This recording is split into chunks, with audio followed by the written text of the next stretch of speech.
Hola, muy buenos días a todos. Hoy es viernes, día 28 de julio, y estamos en la semana 16ª del tiempo ordinario. Como todos los viernes, decimos de él que es penitencial y por tanto una invitación expresa a la conversión, al sacramento de la confesión, para gustar de la misericordia y del amor de Dios. No dejemos de acercarnos a ese sacramento que tantos beneficios trae para nuestra vida, para nuestro corazón, para nuestra vida espiritual. Y también una invitación a mirar a la cruz de Cristo, la cruz que es nuestra salvación, que es la victoria sobre el pecado y sobre la muerte, donde Cristo nos la ha conseguido. También, por supuesto, una invitación a seguir a Cristo verdaderamente. El que quiera seguirme, que tome su cruz cada día y me siga. Tomar la cruz es la aceptación, pero con optimismo, con alegría, porque no somos mayores ni mejores que el Maestro. Texto del Evangelio de hoy, Mateo 13, 18 al 23. Jesús explica otro aspecto de la parábola del sembrador, las diversas clases de terreno que suele encontrar la palabra de Dios. Jesús mismo hace hoy la homilía, la aplicación de la palabra a nuestra vida. Los diversos terrenos que encuentra la semilla que sale de la mano del sembrador se describen muy claramente. La que cae al lado del camino y desaparece pronto por obra del maligno, la que cae entre piedras y no arraiga, porque es superficial e inconstante, y ante cualquier dificultad sucumbe, como la gaseosa, que sí, mucha efervescencia, pero luego se queda en nada, ¿no? La que se siembra entre zarzas y espinas, que no llega a prosperar por las diversas preocupaciones de la vida, sobre todo las de las riquezas, y finalmente la semilla que cae en tierra buena, la tierra de quien escucha, acoge la palabra y se compromete y la lleva a la vida y produce el 100 o el 60 o el 30 por uno, cada uno en su capacidad. Dios quiere que en nuestro terreno su palabra produzca siempre el 100% de fruto. ¿Nos atreveríamos a decir que es así? Bueno será que nos preguntemos cada uno por qué la semilla del sembrador, Cristo, no produce todo el fruto que Él espera. ¿Estamos distraídos? ¿Somos superficiales? ¿Andamos preocupados por otras muchas cosas y no acabamos de prestar atención a lo que Dios quiere, a lo que Dios nos dice? ¿Tenemos miedo a hacer caso del todo a su palabra? A lo largo de las páginas del Evangelio se ve que la predicación de Jesús no en todos produce fruto, por superficialidad, hostilidad, inconstancia.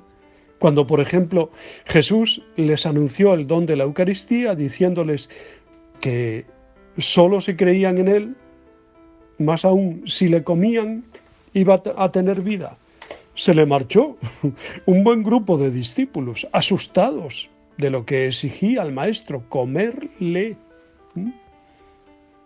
La palabra que Dios nos dirige es siempre eficaz, viva y eficaz, salvadora, llena de vida. Pero si no encuentra terreno bueno en nosotros, no le dejamos producir su fruto.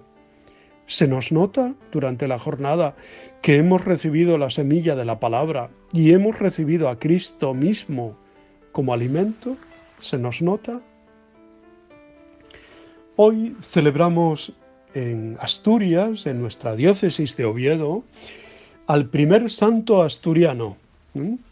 Se llamaba Melchor García San Pedro, conocido como San Melchor de Quirós, dominico, obispo y mártir.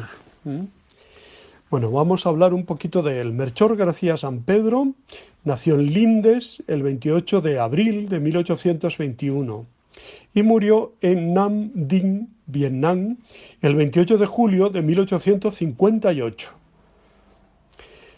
Nacido en el lugar de Cortes, parroquia de Lindes, concejo de Quirós, en Asturias. el 28 de abril de 1821, siendo bautizado al día siguiente en la iglesia parroquial de San Esteban de Cienfuegos por su párroco, Fray Clemente Rodríguez, monje del Císter. Sus padres se llamaban Juan García San Pedro, natural de San Pedro de Arrojo, en la parte baja del Valle de Quirós, y Francisca Suárez, que era natural de Cortes.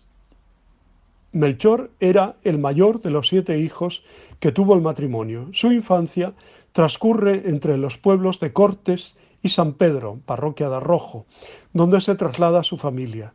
Con 14 años había completado los estudios de latín y en octubre de 1835 su padre lo lleva a Oviedo.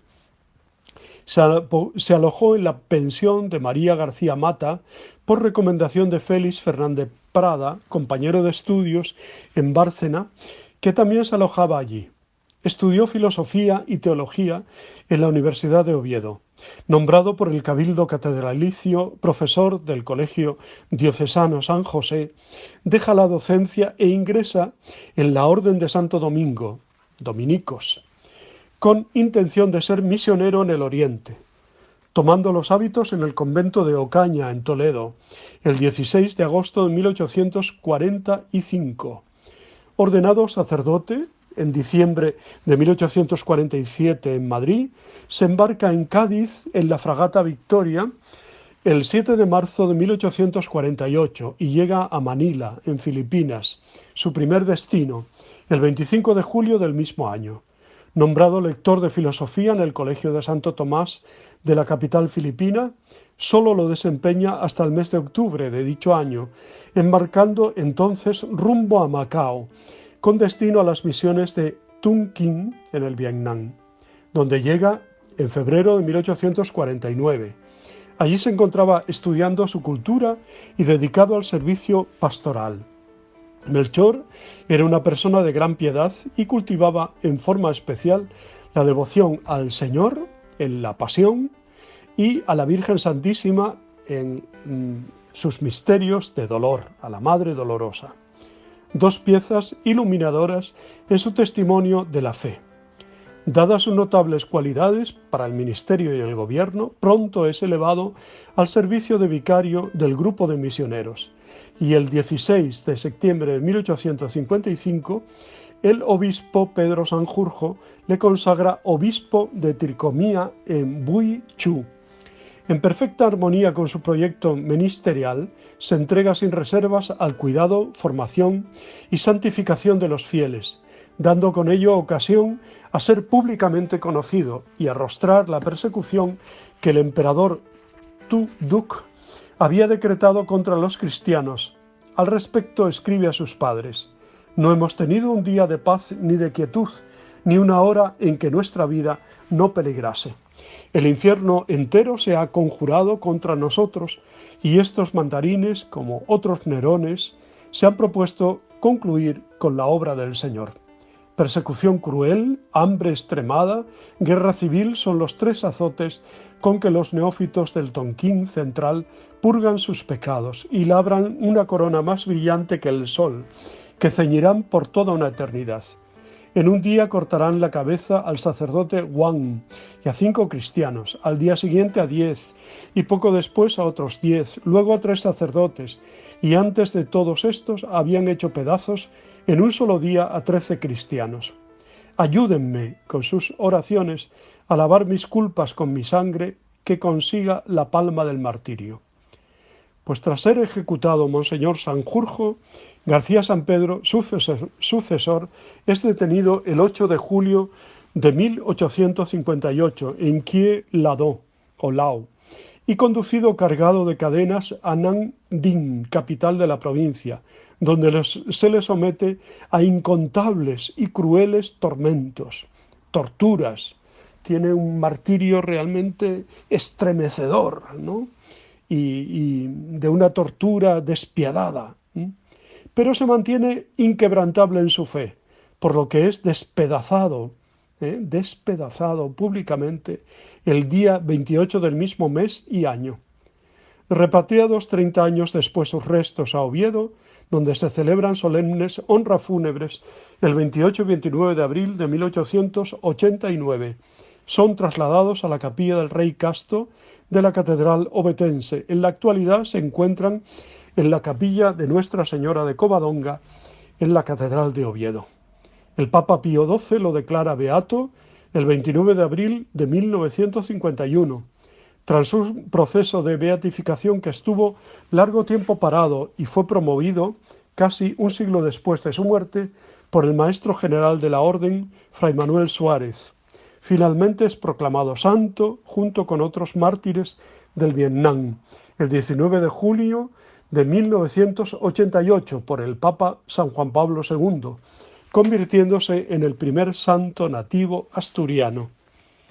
Pues damos gracias a Dios por la vida, el testimonio tan elocuente, tan fuerte de San Melchor de Quirós, y nos encomendamos a él, especialmente a nosotros, los asturianos. Os deseo muy buen día, os abrazo y os bendigo en el nombre del Padre, del Hijo y del Espíritu Santo. Os quiero.